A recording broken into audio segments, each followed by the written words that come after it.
Hello everyone, मैं प्रेम सागर आप सभी का आपके अपने इस YouTube channel struggle for education 563 में बहुत बहुत स्वागत करता हूं। प्यारे दोस्तों, आज के अपने इस वीडियो में हम रीजनिंग के 25 अति महत्वपूर्ण प्रश्नों को फुल कॉन्सेप्ट और बेहतरीन शॉर्ट ट्रिक से सिखाने का प्रयास करेंगे प्यारे दोस्त, जो आपके एग्जाम में बार बार पूछा जा रहा है प्रश्न। तो आज की क्लास को पूरा अच्छे तरीके से मन लगाकर ईमानदारी के साथ देखिएगा। चीजें आपको बहुत ही बढ़िया तरीके से हम समझाने का प्रयास करेंगे। एक भी प्रश्न ऐसा नहीं बचेगा प्यारे दोस्त कि जो आपकी समझ में नहीं आएगा, लेकिन आपको बहुत ही बढ़िया तरीके से देखना और समझना पड़ेगा। और आज की यह क्लास जो है डियर फ्रेंड्स, मोस्ट इंपॉर्टेंट है आरआरबी ग्रुप डी 2025 जो आपका एग्जाम चल रहा है। तो इस क्लास को ग्रुप डी वाले जरूर देख कर जाना। बाकी के एसएससी, सीजीएल, सीएसएल, एनटीपीसी सभी एग्जाम की दृष्टि से मोस्ट इंपॉर्टेंट है। तो पूरी क्लास को ईमानदारी के साथ देखिएगा, बहुत ही बढ़िया तरीके से और लाजवाब कॉन्सेप्ट के साथ आपको सिखाने का प्रयास करेंगे। तो देखिए प्यारे दोस्त, जैसे हमारे सामने ये पहला क्वेश्चन दिया गया है, कह रहा है कि 15 का जो रिलेशन लिखा गया है 256 के साथ, तो पूछ रहा है कि 7 का रिलेशन क्या होगा। मतलब सर 15 को जिस लॉजिक से 256 बनाया गया है, तो 7 को हम क्या बना सकते हैं। तो बहुत सारे मेथड हैं, लेकिन हम आपको कॉन्सेप्ट बता रहे हैं, तो याद रखिएगा, हमेशा ये रूल अप्लाई कीजिएगा। आपका सवाल बनेगा, अगर छोटी संख्या से बड़ी संख्या की तरफ जाना पड़ रहा है, अगर छोटी संख्या से बड़ी संख्या की तरफ जाना पड़ रहा है, तो या तो हम वहां पर मल्टीप्लाई करके जा सकते हैं, या तो स्क्वायर करके जा सकते हैं, या तो क्यूब करके जा सकते हैं। ये तीन चीजें आपको अप्लाई करना पड़ेगा, ठीक है। देखो 15 से 256 पे जाना है, तो 15 की अपेक्षा 256 काफी ज्यादा बड़ा है। तो जब काफी ज्यादा बड़ा है तो हम सीधा क्या करते हैं, स्क्वायर करते हैं। देखो अगर हम 15 का स्क्वायर कर देते हैं, तो 15 का स्क्वायर होता है आपका 225 हो जाएगा। सर हमें 256 लाना है, मतलब इस 25 में हमें 31 को जोड़ना पड़ेगा, तो हमारा 256 हो जाएगा। चलो सर 7 का भी स्क्वायर करते हैं, तो 7 का स्क्वायर हमारा कितना हो जाएगा, 49 हो जाएगा। आपने यहाँ पर 31 ऐड किया ना, अगर हम यहाँ पर 31 ऐड करते हैं तो 9 1 10 4 3 7 1 8 80 हो जाएगा। सर 80 किसी ऑप्शन में नहीं दिया गया है, तो यहीं पर अब हम क्या करेंगे, छोड़कर सवाल को स्किप करेंगे, लेकिन स्किप आपको नहीं करना। आप देखो ये जो 31 जुड़ा है, ये किस लॉजिक से आया है। सर इस 15 और इस 31 का कोई लॉजिक है? हाँ सर, एक चीज हमें दिखाई दे रहा है, अगर इस 15 का हम डबल कर देते हैं तो हो जाएगा 30, और उसमें एक जोड़ देते हैं तो हो जाएगा 31, ठीक है। तो हमने तो 7 का स्क्वायर किया है 49, इसी 7 का डबल, तो 7 दूनी कितना हो जाएगा 14, और उसमें एक एक्स्ट्रा ऐड कर देंगे तो हो जाएगा 15। मतलब 49 में हमें क्या करना है, 15 को ऐड करना है, तो हो जाएगा हमारा 64 हो जाएगा। इस क्वेश्चन मार्क के स्थान पर कौन सा नंबर आएगा, 64 आएगा। ऑप्शन डी में दिया गया है, और यही आपका राइट आंसर हो जाएगा। उम्मीद करते हैं मेरे हर एक भाई बहन ने बहुत ही शिद्दत से चीजों को समझने का प्रयास किया होगा। एकदम बेसिक से बताएंगे प्यारे दोस्त, बिल्कुल भी जल्दबाजी नहीं करेंगे, लेकिन आप पूरी ईमानदारी के साथ क्लास को देखिएगा। देखिए इस टाइप का सवाल आपके एग्जाम में पूछा जाता है। सीरीज का सवाल है, एकदम सिंपल सा सवाल है। देखो कह रहा है कि नीचे दी गई श्रृंखला में प्रश्न चिन्ह के स्थान पर कौन सी संख्या आएगी। मतलब इस क्वेश्चन मार्क के स्थान पर कौन सा नंबर आएगा। तो एक छोटा सा कॉन्सेप्ट याद रखो, अगर ये जरूरी थोड़ी है कि यही सवाल आएगा, नंबर बदल गया तब क्या करेंगे। देखो अगर संख्या छोटी संख्या उससे बड़ी उससे बड़ी, अगर छोटी संख्या से लगातार बड़े संख्या की तरफ जा रही है और बहुत ज्यादा बड़ी बड़ी संख्याएं लिखी गई हैं, तो वहां पर हम मल्टीप्लाई, स्क्वायर और क्यूब को जरूर चेक करेंगे, ठीक है।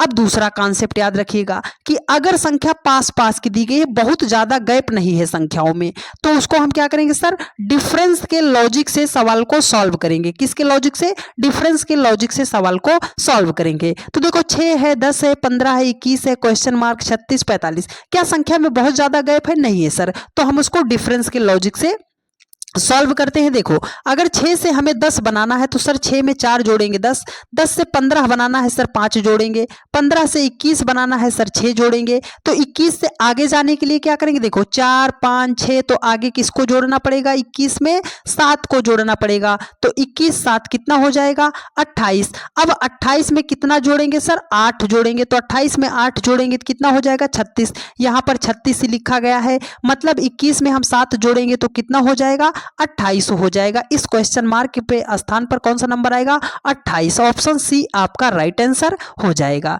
ठीक है, चलिए अगले सवाल पर चलते हैं। देखिए अगला सवाल आपके सामने है, ये भी नंबर सीरीज का ही सवाल है। बोल रहा है कि क्वेश्चन मार्क के स्थान पर कौन सा नंबर आएगा। इतनी बड़ी बड़ी संख्या को देखकर आपको घबराना बिल्कुल नहीं है मेरे दोस्त।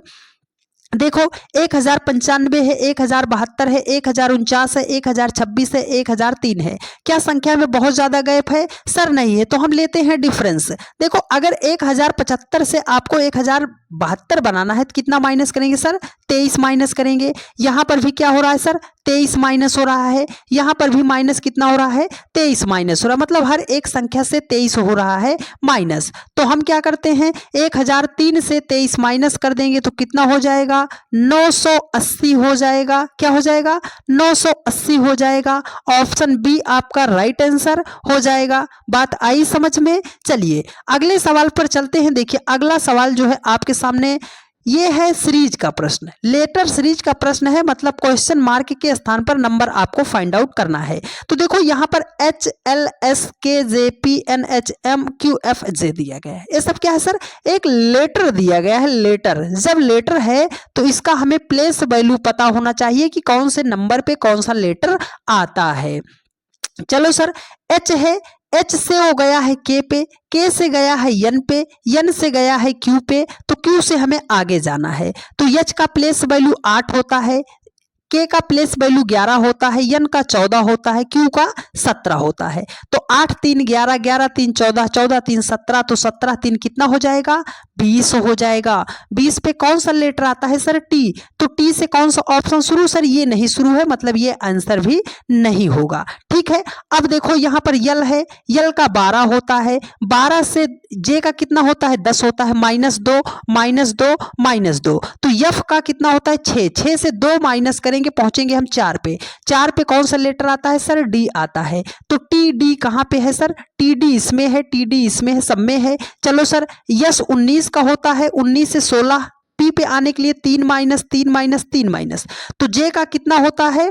10 होता है। जे का कितना होता है? 10। 10 से 3 माइनस करेंगे, पहुंचेंगे 7 पे। 7 पे कौन सा लेटर आता है सर? जी आता है। तो जी ऑप्शन किस में दिए गए है? T D G option 4th में है, और यही आपका राइट आंसर हो जाएगा। ठीक है, एकदम आपको हम एकदम स्लोली मेथड से बता रहे हैं प्यारे दोस्त। तो बस एक ही चीज बोल रहे हैं आपसे, पूरी क्लास को ईमानदारी के साथ देख के जाइएगा। और ग्रुप डी वालों, जिनका आपका एग्जाम कल है, परसों है, या आगे किसी भी दिन है, आपके लिए यह क्लास रामबाण साबित होगी, क्योंकि इसी टाइप का सेम पैटर्न पर आधारित सवाल पूछा जा रहा है।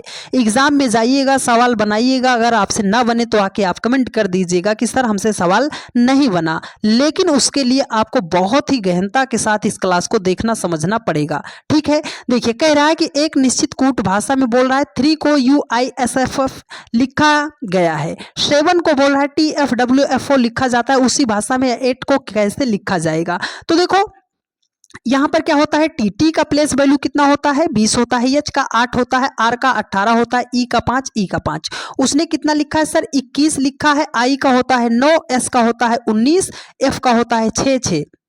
लॉजिक कहां से सर? 20 से 21 प्लस 1, 8 से 9 प्लस 1 प्लस 1 प्लस 1 प्लस 1, मतलब हर एक संख्या में प्लस करके आगे वाली संख्या को उसने लिखा है। तो ई के बाद क्या होता है? ABCDE होता है ना। ई के बाद क्या होता है? एफ होता है। तो एफ से कौन सा ऑप्शन शुरू? सर ये ऑप्शन नहीं शुरू, ये ऑप्शन शुरू नहीं होगा, है राइट आंसर।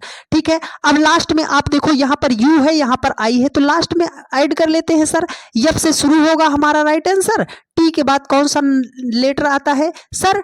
टी के बाद आता है हमारा यू। तो यफ से शुरू होगा, यू पे समाप्त होगा। तो यफ से शुरू होगा, यू पे समाप्त होगा। यहाँ पे आई है, ऑप्शन सेकंड आपका राइट आंसर हो जाएगा। कैसे सवालों में बेस्ट अप्रोच लगाना है वो भी हम आपको सिखा रहे हैं। ठीक है, चलिए अगले सवाल पर चलते हैं प्यारे दोस्त। देखिए अगला सवाल है आपके सामने, इमारत है ना।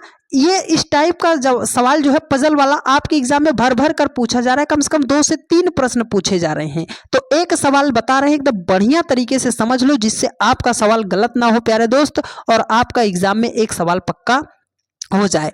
देखो बोल रहा है कि 5 मित्र एक ही इमारत के 5 भिन्न तलों पर रहते हैं।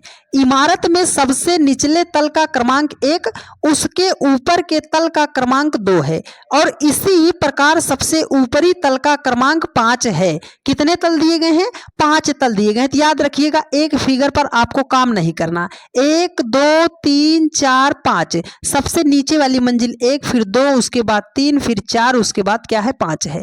देखो बोल रहा है सृष्टि और ऋचा के बीच के तल पर केवल मीरा रहती है। अंशुल जो है ऋचा के ठीक नीचे तल वाले तल पर रहता है। चंदन पहले तल पर रहता है। यहाँ कौन है आपका? यहाँ आपका चंदन है। ठीक है, चंदन है। सृष्टि के ऊपर कोई नहीं रहता, मतलब सृष्टि हमारी यहाँ पे हो जाएगी। सृष्टि के ऊपर कोई नहीं रहता, यहाँ हो जाएगी। देखो बोल रहा है कि सृष्टि और ऋचा के बीच के तल पर केवल मीरा रहती है। सृष्टि और ऋचा, सृष्टि और ऋचा, तो यहाँ क्या हो जाएगी? ऋचा हो जाएगी। सृष्टि और ऋचा के बीच वाले तल पर केवल कौन रहती है? सर मीरा रहती है। तो बोल रहा है कि दूसरे तल पर कौन रहता है? तो कितने लोग थे सर? 5 लोग थे। 4 को हमने बैठा दिया, एक ही व्यक्ति हमारा बचा है। कौन बचा है? देखो अंशुल ऋचा के ठीक नीचे वाले तल पर रहता है। अंशुल जो है, ऋचा यहाँ पर है, ऋचा के ठीक नीचे कौन रहता है आपका? अंशुल रहता है। कौन रहता है? अंशुल रहता है। तो अंशुल जो है किस तल पे है? दूसरे तल पे है। तो वो पूछ रहा है कि दूसरे तल पर कौन रहता है? वो अंशुल रहता है। अंशुल ऑप्शन सेकंड में दिया गया है और यही आपका राइट आंसर हो जाएगा। बात आई समझ में? चलिए चलते हैं नेक्स्ट क्वेश्चन पर। देखिए अगला सवाल आपके सामने है प्यारे दोस्त, ये भी पजल का ही सवाल है, तो जरा ध्यान पूर्वक समझिएगा। देखो बोल रहा है कि 7 डिब्बे हैं, ABCDEF और G एक ढेर में एक के ऊपर एक रखे गए हैं। कह रहा है कि G सबसे नीचे वाले स्थान पर रखा गया है। चलो सर कितने डिब्बे हैं? 7 डिब्बे हैं, हमने इसको बना लिया। 1 2 3 4 5 6 7 डिब्बे हो गए। कह रहा है जी सबसे नीचे स्थान पर, तो जी हमारा सबसे नीचे वाले स्थान पे आ गया। बोल रहा है कि ए को जी के ठीक ऊपर रखा गया है। ए को जी के ठीक ऊपर मतलब ए हमारा यहाँ आ जाएगा। देखो एफ और ए के बीच 2 डिब्बे हैं, एफ और ए के बीच, तो ये पहला डिब्बा ये दूसरा डिब्बा, तो एफ यहाँ हो जाएगा। एफ और ए के बीच कितने डिब्बे हो जाएंगे? 2 डिब्बे हो जाएंगे। कह रहा है ई को नीचे से तीसरे स्थान पर रखा गया है। ई को नीचे से तीसरे स्थान पर, पहला स्थान, दूसरा स्थान, तीसरा स्थान, ई को नीचे से तीसरे स्थान पर रखा गया है।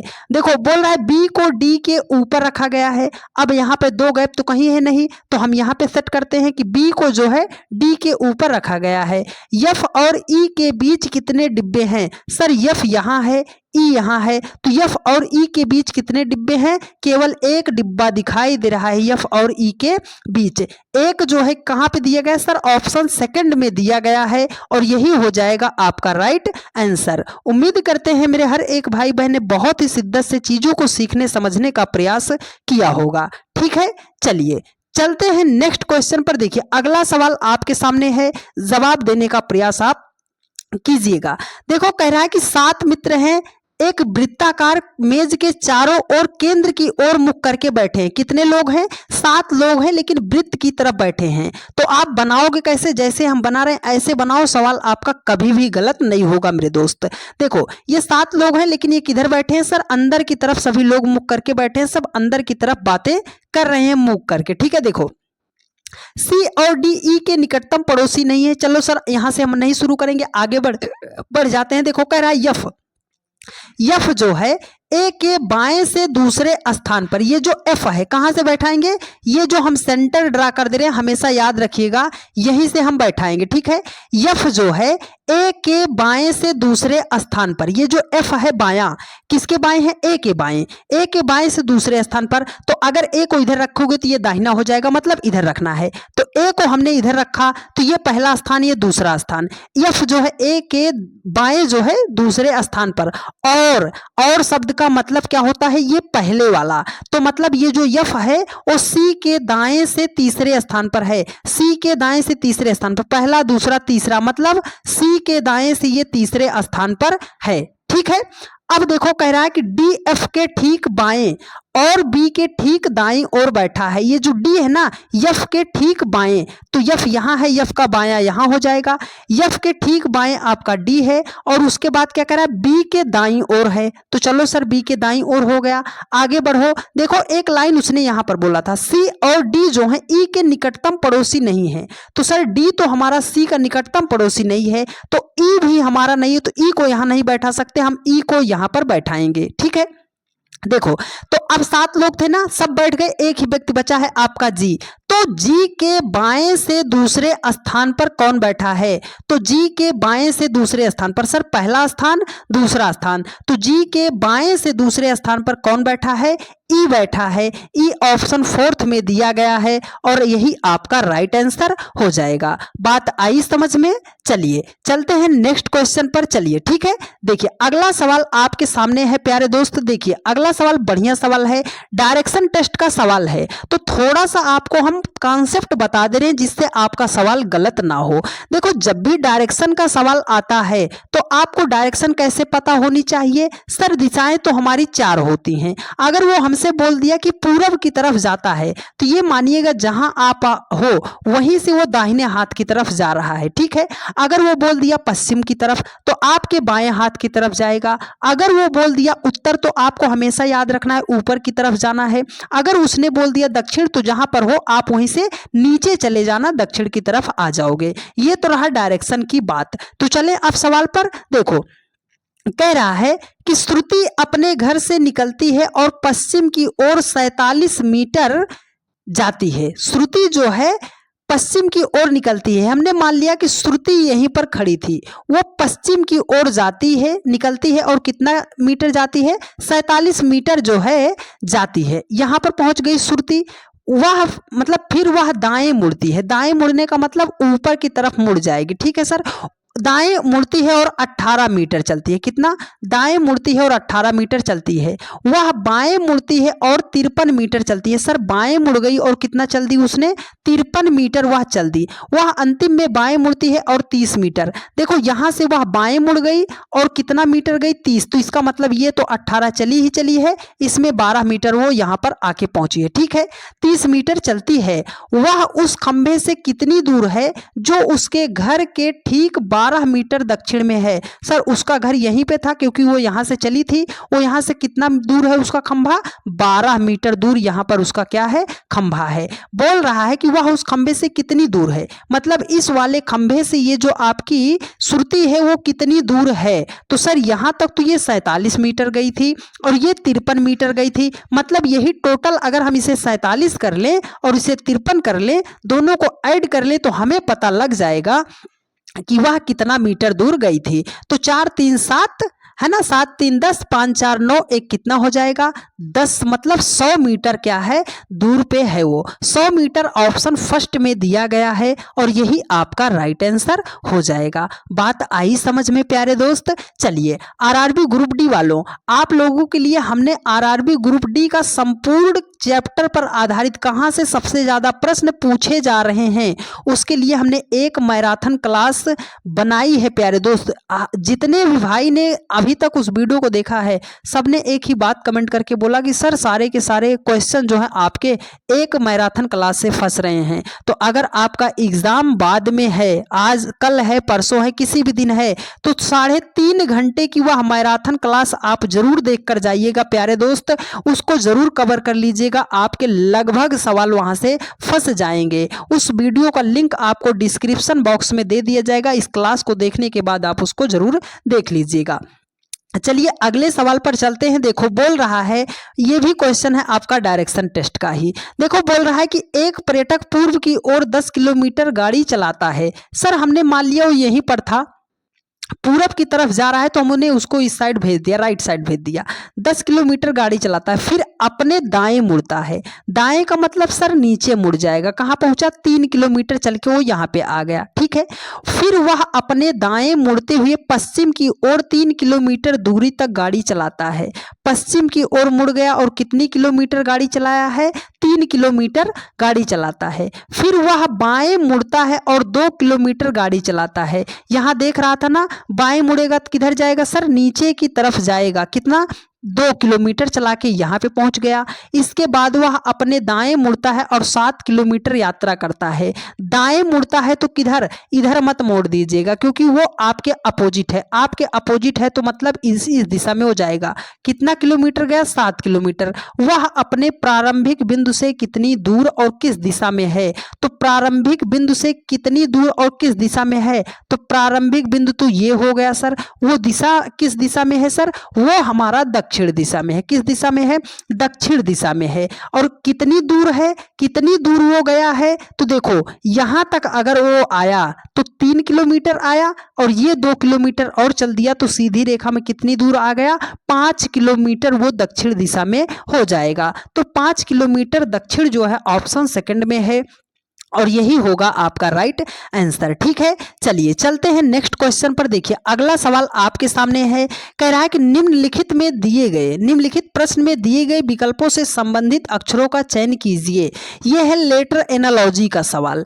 SWA का जो रिलेशन UYC के साथ है, FJN का रिलेशन क्या होगा, तो कैसे पकड़ेंगे। देखो सर, यस का प्लेस वैल्यू 19 होता है, उसने इसको 21 बनाया है, 2 ऐड किए हैं, तो यफ का प्लेस वैल्यू 6 होता है। 6 में हम भी 2 ऐड करेंगे तो 8 हो जाएगा। 8 पे कौन सा लेटर आता है सर, यच आता है। तो यच से कौन सा ऑप्शन शुरू, केवल सेकंड दिखाई दे रहा है और यही हो जाएगा राइट आंसर। आगे आपको चेक भी करने की जरूरत नहीं पड़ेगी। ठीक है, चलिए अगले सवाल पर चलते हैं। देखिए अगला सवाल भी आपका है, लेटर एनालॉजी का ही सवाल है। देखो BHL का रिलेशन दिया है DJN के साथ, तो पूछ रहा है OSW का रिलेशन क्या होगा।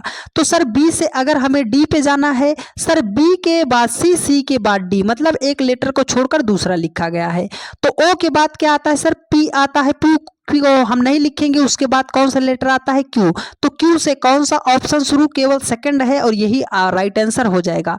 बाकी के लेटर हमें चेक करने की जरूरत नहीं पड़ेगी। ठीक है, चलिए उलझे मत रहिएगा सवालों में कि सर हम पूरा लॉजिक लगाकर ही मानेंगे। अगर लॉजिक सामने से दिखाई दे रहा है तो जरूरी नहीं है कि उसमें हम अपना टाइम बर्बाद करें। ठीक है, देखो कह रहा है कि एक निश्चित कोड भाषा में कॉल ऑन हिम को OLNIVC के रूप में कूटबद्ध किया जाता है। अवेटिंग योर कॉल को NIDXSB के रूप में कूटबद्ध किया जाता है। उस भाषा में कॉल को कैसे कूटबद्ध किया जाएगा।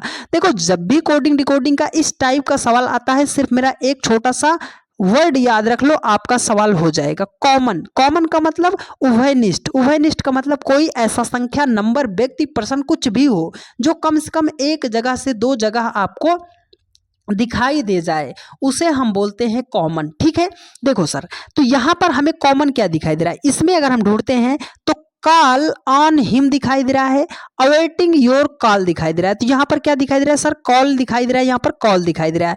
कॉमन क्या मिल गया सर, कॉल दिखाई दे रहा है। ठीक है, अब इसमें और इसमें कॉमन ढूंढो।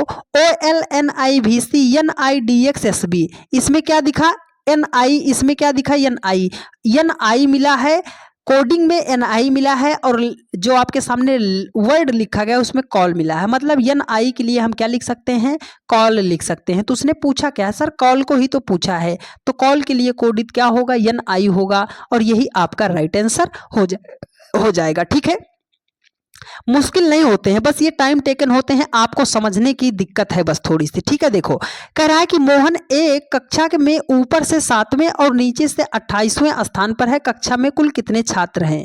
तो ये देखो, ये जब भी इस प्रकार का सवाल आता है, एक छोटा सा फार्मूला याद रख लो। क्या करना है कि लेफ्ट से व्यक्तियों की संख्या प्लस राइट से व्यक्तियों की संख्या, वहां से आप -1 कर दीजिएगा, कुल व्यक्ति की संख्या निकल जाएगी। तो देखो ऊपर से मतलब वो हम मान लिए कि राइट साइड से किस नंबर पे है, 7 नंबर पे। नीचे से मतलब हमने कह दिया कि सर वो लेफ्ट साइड से है। इनको जोड़ेंगे, -1 करेंगे। तो देखो अगर हम इसको जोड़ते हैं तो 28 7 कितना हो जाएगा, 35, और 1 माइनस कर देंगे तो कितना हो जाएगा, 34 हो जाएगा। परीक्षा में कुल कितने छात्र हैं, तो आप बोलोगे सर 34 क्या होगा, राइट आंसर हो जाएगा ऑप्शन फर्स्ट। ठीक है, बात आई समझ में। फार्मूला याद रखोगे मेरे दोस्त, हाँ फार्मूला याद रख के जाइएगा, सवाल इस पे जरूर बनेगा। ठीक है, चलिए अगले सवाल पर चलते हैं। देखिए अगला सवाल मैथमेटिकल ऑपरेशंस का है, जरा ध्यान पूर्वक समझिएगा। देखो यहां पर बोल रहा है कि ए का अर्थ भाग है, मतलब जहां पर ए दिया है उसको आप भाग बना लो। तो चलो सर इसको हमने क्या बना लिया, भाग बना लिया, इसको भाग बना लिया। देखो बी का अर्थ गुणा है, सर बी यहां है, बी का अर्थ हमने क्या बना लिया, गुणा बना लिया। सी का अर्थ प्लस है, सी कहां है सर, यहां पर है, उसको हमने प्लस बना लिया। ठीक है, सी को हमने प्लस बना लिया। यहां पर डी, डी का अर्थ माइनस है, तो हमने इसको माइनस बना लिया, और डी यहां पर दिखाई दे रहा है, इसको माइनस बना लिया। सर इसको सॉल्व कैसे करेंगे, यहां पर देखो माइनस माइनस गुणा प्लस डिवाइड ना, है ना, सारे चिन्ह एक साथ दिखाई दे रहे हैं, जोड़ घटाओ गुणा भाग सब चिन्ह एक साथ दिखाई दे रहे हैं। तो जब कभी भी आपके सामने ऐसा इक्वेशन आता है जिसमें जोड़ घटाओ गुणा भाग सारे साइन जो है, चिन्ह जो है एक साथ दिखाई देते हैं, तो आपको रूल अप्लाई करना है, बॉर्डमॉस का रूल। बॉर्डमॉस का रूल मतलब क्या होता है सर, सबसे पहले अगर ब्रैकेट कहीं है तो उसे सॉल्व करो, ओ मतलब ऑफ होता है, ऑफ मतलब का होता है, अगर कहीं लिखा है तो उसे सॉल्व करो, उसके बाद डिवाइड सॉल्व करो, फिर आप मल्टीप्लाई सॉल्व करो, उसके बाद एडिशन मतलब प्लस सॉल्व करो, उसके बाद आप सब्ट्रैक्ट करो मतलब घटाओ। सबसे पहले ब्रैकेट सॉल्व करो, तो ब्रैकेट यहाँ पे है सर, इसको हम सॉल्व करेंगे। यहाँ पर भाग है, तो अगर हम 63 को 3 से भाग करते हैं तो सर कितना आएगा, 21 आ जाएगा। अब यहां पर ऑफ, ऑफ कहीं लिखा है सर, नहीं लिखा, तो अब हम यहां पर क्या बनाए, भाग, भाग कहां है उसे सॉल्व करेंगे। तो सर भाग तो हमने सॉल्व कर लिया, अब मल्टीप्लाई, तो मल्टीप्लाई कहां है सर, 12 तिहाई हो जाएगा 36, प्लस हो जाएगा 21, माइनस हो जाएगा 15, और उसके बाद प्लस हो जाएगा 92 हो जाएगा। ठीक है, तो देखो अगर आप 21 और 15 का डिफरेंस आप कितना लेते हो सर, कितना आ जाएगा, +6 आ जाएगा। अब 36 से आप 6 माइनस करोगे, कितना हो जाएगा सर, -30 हो जाएगा। तो यहाँ पे माइनस कर दो, आपका कितना हो जाएगा, 9 से 3 कितना, 62 हो जाएगा। मतलब इस क्वेश्चन मार्क के स्थान पर क्या नंबर होगा, 62 होगा, 62 ऑप्शन फर्स्ट में दिया गया है और राइट आंसर आपका हो जाएगा। ठीक है, एकदम छोटी छोटी चीजों को हम बढ़िया तरीके से समझाने का प्रयास कर रहे हैं प्यारे दोस्त, तो बढ़िया तरीके से आप समझते हुए चलिएगा। देखिए अगला सवाल आपके सामने फिर है मैथमेटिकल ऑपरेशंस का। देखो बोल रहा है प्लस का अर्थ माइनस है, प्लस कहाँ है सर, यहाँ पे है, इसका अर्थ है कि आप वहां माइनस का चिन्ह बना लीजिएगा। माइनस का अर्थ गुणा है, तो यहाँ पे आप गुणा बना लीजिएगा। गुणा का अर्थ भाग है, सर गुणा यहाँ पे है, इसका अर्थ क्या है, भाग है, हमने बना लिया। भाग का अर्थ प्लस है, इसका मतलब प्लस बना लिया। ठीक है, तो सबसे पहले भाग सॉल्व करेंगे, चलो भाग कर देते हैं, 3 चौके 12। अब गुणा सॉल्व करेंगे, 22 पंजे 110, +3 -4 कर दो। तो अगर इसको आप करते हो तो 113 है, 113 से 4 माइनस करोगे हो जाएगा 109, 109 हो जाएगा इस क्वेश्चन मार्क के स्थान पर। 109 ऑप्शन सेकंड में दिया गया है और यही आपका राइट आंसर हो जाएगा। बात आई समझ में। चलिए अगर आपको सारी बातें समझ में आ रही हैं और आप चैनल पर नए और आप ये भूल गए कि सर हमें चैनल को सब्सक्राइब भी करना था, तो फटाफट आप सभी लोग चैनल को सब्सक्राइब कर लीजिए, वीडियो को अपने सभी दोस्तों के पास शेयर जरूर कर दीजिएगा। और जितने भी जन अभी इस वक्त देख रहे हो, आप सभी लोग फटाफट क्या कीजिए, वीडियो को लाइक करके अपने सभी दोस्तों के पास शेयर करके उनको भी क्लास में जोड़ने का प्रयास जरूर कीजिए प्यारे दोस्त। देखिए वही बात है सर, प्लस का अर्थ माइनस है, तो सर प्लस कहाँ है, यहाँ पर है, इसका अर्थ है माइनस। माइनस का अर्थ गुणा है, तो हमने इसको कर दिया गुणा सर, माइनस का अर्थ गुणा है। भाग का अर्थ प्लस है, तो भाग का अर्थ हमने प्लस बना दिया। गुणा का अर्थ भाग है, तो हमने इसको भाग बना दिया। इसे भाग कर दे सर, 7 दूनी हो जाएगा 14। सबसे पहले भाग करेंगे, 62 दूने कितना हो जाएगा, 124 हो जाएगा। +7 करना है और उसके बाद -2 करना है, तो डायरेक्ट -2 कर देते हैं, कितना हो जाएगा 129, 129 हो जाएगा। ऑप्शन फर्स्ट आपका राइट आंसर हो जाएगा इस क्वेश्चन मार्क के स्थान पर। ठीक है, चलिए थोड़ा सा कैलकुलेशन तो आपको फास्ट करना पड़ेगा प्यारे दोस्त, नहीं तो आपका टाइम बहुत ज्यादा जाया हो जाएगा। देखो बोल रहा है नीचे दी गई संख्या, प्रतीक संख्या के आधार पर नीचे दिए गए प्रश्न का उत्तर दीजिए। यहाँ पर ये आपको लेफ्ट दिया गया है, ये राइट दिया गया है, मतलब ये इधर से बायां है, इधर से ये क्या है, दायां है। ठीक है, दायां है। कह रहा ऐसे कितने प्रतीक है जिनके ठीक पहले एक संख्या और ठीक बाद भी एक संख्या है। मतलब आपको एक पहले नंबर दिखाई देगा, फिर आपको एक प्रतीक दिखाई देगा, वो कोई सा भी प्रतीक हो, प्रतीक दिखाई देगा, फिर आपको एक नंबर दिखाई देगा। यही आपको खोजना है। तो हम क्या खोजे सर, नंबर खोजे कि प्रतीक? हम खोजेंगे प्यारे दोस्त प्रतीक, क्योंकि जो कम है। प्रतीक खोजे सर, एक प्रतीक तो यहाँ पे है लेकिन इसके पहले नंबर है बाद में नंबर नहीं है, ठीक है। ये प्रतीक है, इसके पहले प्रतीक है बाद में नंबर है, दोनों तरफ नंबर होना चाहिए। सर ये प्रतीक है, इसके बाद में नंबर है लेकिन पहले नहीं है, यहाँ पर नहीं दिखा, यहाँ पर देखते हैं। देखो एक प्रतीक है, फिर नंबर है, फिर आपका प्रतीक है, लेकिन हमें क्या करना था, हमें करना है नंबर नंबर प्रतीक। तो सर प्रतीक यहाँ पर है, उसके आगे एक नंबर, एक पीछे नंबर, एक मिल गया। अगर इस परसेंटेज को लेते हैं सर प्रतीक, तो उसके आगे 5 है, उसके पीछे 3 है, मतलब ये दूसरा भी मिल गया। अगर इस किसको ऐड, इसके एंड को लेते हैं, एंड को, है ना, तो इसके आगे एक पर नंबर और उसके पीछे एक नंबर, क्या मिल गया, 3 मिल गया, और तो कोई नहीं है।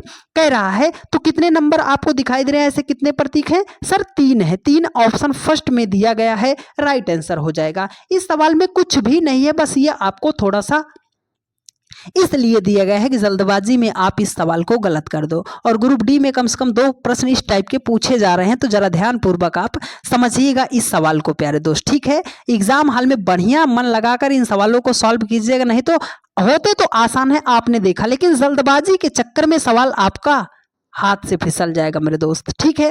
देखिए कह रहा है यदि संख्या इतना लिखा गया है, प्रत्येक विषम अंक में 1 जोड़ा जाए और प्रत्येक सम में 2 घटाया जाए, तो निम्नलिखित में से कौन सा अंक बाईं ओर से दूसरा होगा। यहां पर लिखा गया है 7 3 1 8 5 4 6। कह रहा है कि विषम में 1 जोड़ा जाए, मतलब +1 +1 +1 कर दिया जाए, और सम से 2 घटाया जाए, मतलब -2 यहाँ पे देखो, यहाँ पे क्या होगा, +1 होगा, क्योंकि सर ये आपका सब विषम संख्या है। -2 तो चलो सर 7 1 कितना हो जाएगा, 8 3 1 कितना हो जाएगा, 4 1 1 हो जाएगा 2, 8 से 2 माइनस करेंगे कितना हो जाएगा 6, 5 1 कितना हो जाएगा 6, 4 से 2 -2, 6 से 2 -4 हो गया। बोल रहा है कि निम्नलिखित में से कौन सा अंक बाईं ओर से दूसरा होगा। सर ये बायां हो गया, ये दायां हो गया, वो बाईं ओर से दूसरा पूछ रहा है, पहला दूसरा, तो बाईं ओर से दूसरा कौन सा होगा सर, 4 होगा। 4 कहाँ है सर, ऑप्शन 4th में दिया गया है, राइट आंसर हो जाएगा, ठीक है। बात आई समझ में। चलिए अगले सवाल पे चले प्यारे दोस्त। चलिए आप सभी लोग फटाफट कमेंट करते रहिए अपने जवाब को, क्योंकि बहुत ही जल्द आपका एग्जाम है, तो आप सभी लोग कमेंट करते रहिए और ये बताते रहिए कि सर इतने सवालों को हमने बेहतरीन तरीके से सॉल्व कर लिया है प्यारे दोस्त। अगर आपने पहले सवाल को ध्यान से समझा था, तो इस सवाल का आप हमें जवाब बताइए। एकदम सेम क्वेश्चन है। देखो कह रहा है किसी परीक्षा में गोपाल का स्थान ऊपर से 16वां तथा नीचे से 15वां है, उसकी कक्षा में छात्रों की संख्या ज्ञात कीजिए। फार्मूला हमने बताया T = L + R कर दीजिएगा -1। तो इस प्रश्न का जवाब आप हमें कमेंट बॉक्स में कमेंट करके जरूर बताइएगा कि इसका राइट आंसर कितना होगा, क्योंकि हमने इस टाइप का एक सवाल पीछे बता दिया है, ठीक है। चलिए आगे चलते हैं। अगला सवाल देखिए, यहां पर है, ये क्वेश्चन है सैलोलिज्म का, न्याय निगमन का सवाल है। तो एक बात आपको बता दें सवाल को सॉल्व करने से पहले, ये जो कथन आपको दिया जाएगा इसको आपको 100% सही मानकर चलना है, बिल्कुल इसमें आपको अपना दिमाग नहीं लगाना है। उसने बोला कुछ पेंट जो है बिल्लियां हैं, हमने मान लिया सर हमारे पास ये इतना पेंट था, हमारे पास इतना पूरा पेंट था, इसमें से कुछ पेंट जो है वो बिल्लियां हैं। कितना पेंट सर, ये जितना आपका टचिंग में है और जितना हमने इसको डार्क बना दिया, ठीक है। ये इतना पेंट जो है वो क्या है, बिल्ली है, ठीक है। कह रहा है कि सभी बिल्लियां कुत्ते हैं। सर जितनी भी हमारी बिल्ली थी वो सब बिल्ली क्या है, कुत्ता है। क्या है, कुत्ता है। कह रहा है कुछ कुत्ते जो है वो केले हैं। अब आप जिद मत पकड़ लीजिएगा कि सर कुत्ता केला कैसे हो सकता है, ठीक है। अब देखो निष्कर्ष, कुछ पेंट कुत्ते हैं। सर पेंट यहां पर है, कुत्ता यहां पर है, तो देखो पेंट का गोला यहां तक, कुत्ते का गोला यहां तक, कुछ ही तो टच हो रहा है। और वो पूछ क्या रहा है, सर कुछ पेंट कुत्ते हैं, तो ये पहला निष्कर्ष तो आपका सही हो जाएगा। देखो कुछ बिल्लियां केले हैं। सर बिल्ली यहां पर है, केला यहां पर है, तो बिल्ली और केला का गोला टचिंग में नहीं है। जब टचिंग में नहीं है तो वो आपका निष्कर्ष भी गलत हो जाएगा। आप ऐसे समझो ना, आप लड़के हो और ये लड़की है, आप दोनों एक दूसरे से प्यार करते हो, है ना। ये लड़का है, ये लड़की है, एक दोनों दूसरे से प्यार करते हो। अगर घर वाले नहीं माने तो क्या शादी होगी? नहीं होगी। सामाजिक रीति रिवाज से शादी नहीं होगी। एक ही काम कर सकते हो, लेकर आप भाग सकते हो, है ना। लेकिन सामाजिक रीति रिवाज से शादी तभी होगी जब एक घर वाले दोनों के मानेंगे। तो वही बात है, अगर गोला टचिंग में है तब तो रिलेशन हम बना सकते हैं। अगर गोला टचिंग में नहीं है तो हम निष्कर्ष सही है या गलत हम नहीं बता सकते, ठीक है। और आप इतना खुश ना होइए, क्योंकि आपकी शादी वादी तो होने से रही, है ना। बेरोजगार लोगों का कुछ भी होने वाला नहीं है, और खासकर लड़कों का, ठीक है। चलिए देखो, कथन है, फिर दिया गया है, देखो बोल रहा कुछ कुत्ते चमगादड़ हैं। सर हमारे पास मान लो इतना कुत्ते थे, इसमें से कुछ कुत्ता चमगादड़ है। हमें नहीं पता सर, जितना ये टचिंग में है इतना कुत्ता क्या है, इतना कुत्ता जो है वो चमगादड़ है। कह रहा है कुछ चमगादड़ बिल्लियां हैं। सर चमगादड़ जो है उसमें से कुछ चमगादड़ क्या है? बिल्ली है। कितना चमगादड़ बिल्ली है? सर ये जितना टचिंग में है, ठीक है। अब देखो कुछ कुत्ते बिल्लियां हैं। सर कुछ कुत्ते बिल्लियां हैं, कुत्ते यहाँ है, बिल्लियां यहाँ है, गोला टचिंग में है? सर नहीं है, तो हम रिलेशन भी नहीं बता सकते। कह रहा कुछ बिल्लियां कुत्ते हैं। सर बिल्लियां यहाँ है, कुत्ते यहाँ हैं, गोला टचिंग में नहीं है, तो हम रिलेशन नहीं बता सकते। मतलब ना तो निष्कर्ष एक अनुसरण करता है और ना ही निष्कर्ष आपका सेकंड अनुसरण करता है, क्योंकि जब गोला टचिंग में नहीं है तो हम रिलेशन वहां पे नहीं बता सकते, ठीक है। चलिए अगले सवाल पर चलते हैं। देखिए अगला सवाल आपके सामने है। ऐसा प्रश्न आपके एग्जाम में कम से कम 2 से 3 प्रश्न ग्रुप डी के एग्जाम में पूछा जाएगा। या यहाँ पर लेटर दिया गया है, वहां पर लेटर और नंबर दोनों दे सकता है, ठीक है। देखो कह रहा है कि निम्नलिखित प्रश्न में दिए गए विकल्पों में से भिन्न अक्षरों का चयन कीजिए। मतलब 4 अक्षर दिए गए हैं, 4 ऑप्शन हैं, कौन सा सबसे अलग है उसी की आपको पहचान करना है। तो चलो सर एकदम सिंपल तरीके से बता रहे हैं। कुछ मेरे भाई आंसर भी दे चुके हैं, तो आपके लिए बता दे प्यारे दोस्त कि अपनी इस क्लास का सिर्फ एक ही मकसद है मेरे दोस्त कि हर मेरा एक भाई बहन अगर सीखने आया है तो वो सीख कर ही जाएगा। अगर आप थोड़ा सा तेज हो प्यारे दोस्त, आंसर दे रहे हो, तो थोड़ा सा पेशेंस बना के रखिएगा। आपका जो भाई बहन पीछे है उसे भी समकक्ष आने दीजिएगा, ठीक है। देखो यस का प्लेस वैल्यू 19 होता है, डब्ल्यू का प्लेस वैल्यू 23 होता है, ए का प्लेस वैल्यू 1 होता है, यू का 21 होता है, वाई का 25 होता है, सी का 3 होता है, भी का 22 होता है, जेड का 26 होता है, सी का 3 होता है, सी का 3 होता है, जी का 7 होता है, के का 11 होता है। सर 19 और 4 हमारा कितना हो गया? 23, 21 4 25, 22 4 26, 3 4 7, सब में आगे 4 4 जुड़ा है। चलो सर 7 4 11, 25 3 कितना हो जाएगा? 28। याद रखो ऐसे नहीं करना, आपको 23 4 कितना हो जाएगा? 27। 27 पे आपका कौन सा लेटर आता है? तो सर हमारा लेटर तो 26 तक ही होता है, तो एक बचा ना, एक पे ए आता है, उसने यहाँ पे लिखा है, ठीक है। अब 25 3 28, 28 का मतलब क्या हो जाएगा? 26 2 28, 2 पे क्या आता है? देखो 26 2 28 आपका कितना हो जाएगा? यहाँ पर देखो 26 से आपको 3 पे जाना है, 26 से आपको 25 से आपको अगर 3 पे जाना है तो कितना करोगे? देखो 25 पे आपका क्या आता है? 25 पे आपका एक्स वाई है ना, वाई जेड, और उसके बाद क्या हो जाएगा? A B C. कितना जाओगे सर? 1 2 3 4, तो कितना जाओगे सर? 4 जाएंगे। अब यहाँ पे 7 4 11, 26 से 3 पे जाना है तो कितना जाओगे सर? यहाँ पे हम 3 जाएंगे तो हम कहाँ पहुँचेंगे सर? हमें डी पे पहुँचना चाहिए, लेकिन यहाँ पर क्या लिखा गया है? सी लिखा गया है। तो सबसे अलग कौन है सर? ऑप्शन थर्ड है सबसे अलग। हर एक संख्या में हमने 4 4 को ऐड किया ना, लेकिन यहाँ पर क्या ऐड हुआ है? 3 ऐड हुआ है। तो ऑप्शन थर्ड ही सबसे अलग है और उसी की हमें पहचान करना था। बात आई समझ में? चलिए चलते हैं नेक्स्ट क्वेश्चन पर। देखिए अगला सवाल आपके सामने है, कथन धारणा का प्रश्न है। इस टाइप का भी प्रश्न आपके एग्जाम में पूछा जाएगा। देखो कह रहा है कि कक्षा में एक भौतिकी शिक्षक ने एच.सी. वर्मा द्वारा लिखित भौतिकी की अवधारणाओं की एक प्रति रखने की घोषणा की है, ठीक है। धारणा 1 है, कह रहा पुस्तक अच्छी तरह से लिखी गई है। आप मान लो अगर हम टीचर हैं, हम एक अध्यापक हैं और क्लास में हमें कुछ बताना है, तो हम वही पेज तो लेकर आएंगे आपके सामने बताने के लिए जो पूर्ण रूप से एकदम सटीक जानकारी जिसमें दी गई होगी, वही किताब तो लेकर आएंगे। हाँ सर, वही बात लाएंगे। तो ये चीज़ पता है कि पुस्तक जो है अच्छी तरीके से लिखी गई है। अगर वो पुस्तक अच्छी तरीके से नहीं लिखी गई होती तो हम उस किताब को लेकर आपके क्लास में काहे आते। ठीक है, अब प्रत्येक छात्र पुस्तक खरीदने का खर्चा उठा सकता है, ये बात थोड़ी जरूरी है। मान लो हमने आपसे कहा कि आप हमारी रीजनिंग की बुक जो है खरीद लीजिए, है ना, वो अच्छी है, तो अच्छी है इसलिए हमने आपको कहा खरीद लीजिए। लेकिन क्या सभी बच्चे उसको खरीद पाएंगे? नहीं खरीद पाएंगे, क्योंकि बहुत सारे मेरे भाई ऐसे बहन होंगे जिनके पास खरीदने के लिए पैसे ही नहीं होंगे। तो केवल एक धारणा आपकी एक प्रबल है, और उसके बाद जो है धारणा और ऑप्शन फर्स्ट ही क्या हो जाएगा,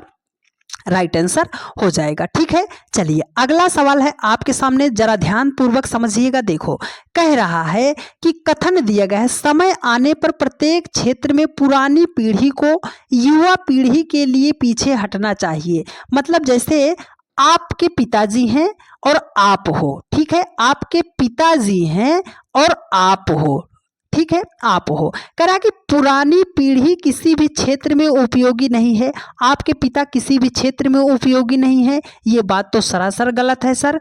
पुरानी पीढ़ी की तुलना में युवा पीढ़ी अधिक महत्वपूर्ण है, आपके पिता के सामने आप अधिक महत्वपूर्ण हो, ये बात भी गलत है। तो मतलब ना तो निष्कर्ष आपका सेकंड अनुसरण करता है और ना ही फर्स्ट अनुसरण करता है। ये नहीं जरूरी कि पुरानी पीढ़ी खराब थी या नई पीढ़ी सही है, या नई पीढ़ी खराब है पुरानी पीढ़ी खराब है। ठीक है, ऐसा कुछ भी इस कथन में आपको निष्कथन में नहीं बताया गया है। बात आई समझ में? उम्मीद करते हैं मेरे हर एक भाई बहन ने बहुत ही शिद्दत से चीज़ों को मन लगाकर सीखने समझने का प्रयास किया होगा, और हम ऐसी उम्मीद करते हैं कि चीज़ें आपको बेहतर वे में समझ में भी आई होंगी। अगर आपको सारी बातें समझ में आई हैं और आप चैनल पर नए हैं प्यारे दोस्त, तो फटाफट आप सभी लोग चैनल को सब्सक्राइब कर लीजिए, और जितने भी जन आप अभी तक देख रहे हो फटाफट अपने सभी दोस्तों के पास एक बार आप शेयर कर दीजिए। आप सभी लोगों ने अपने इस परिवार को बहुत ही ज़्यादा प्यार दिया, बहुत ही ज़्यादा सपोर्ट किया है प्यारे दोस्त। आप सभी लोगों के प्यार भरोसे और सपोर्ट की वजह से आपका अपना परिवार 1,74,000 लोगों का पूरा हो गया प्यारे दोस्त। तो इसी माह दिसंबर 2025 के लास्ट तक आप अपने परिवार को 2 लाख लोगों का पूरा कर दीजिए प्यारे दोस्त। उसके बाद हम आप लोगों के लिए एकदम रीजनिंग का फाउंडेशन बैच बिना 1 रुपए चार्ज के फ्री ऑफ कॉस्ट मात्र 30 वीडियो में पूरी रीजनिंग का निचोड़ आपको हम प्रोवाइड करा देंगे प्यारे दोस्त। उसके बाद आपको किसी भी व्यक्ति का 1 भी रुपए का पेड क्लास खरीदने की जरूरत नहीं पड़ेगी। ठीक है, तो 2 लाख सब्सक्राइबर फटाफट कंप्लीट कराइए, और उसके बाद हम तुरंत आप लोगों के लिए 30 क्लास में रीजनिंग, संपूर्ण रीजनिंग आपके सामने समाप्त करा देंगे बिना 1 रुपए चार्ज के लिए। ठीक है, तो एक प्यारा सा कमेंट करके क्लास बता दीजिएगा कि कैसी लगी है। और आरआरबी ग्रुप डी 2025 जिनका भी एग्जाम चल रहा है, बार बार आपसे बोल रहे हैं कि रीजनिंग की हमने एक मैराथन क्लास कराई है प्यारे दोस्त, जिसमें हमने 3.5 घंटे में पूरी की पूरी रीजनिंग, जहां पर ग्रुप डी के एग्जाम के लिए है, most important group D exam के लिए है, और आप किसी भी एग्जाम की तैयारी कर रहे हैं फिर भी आप देखेंगे तो उससे आपको फायदा होगा।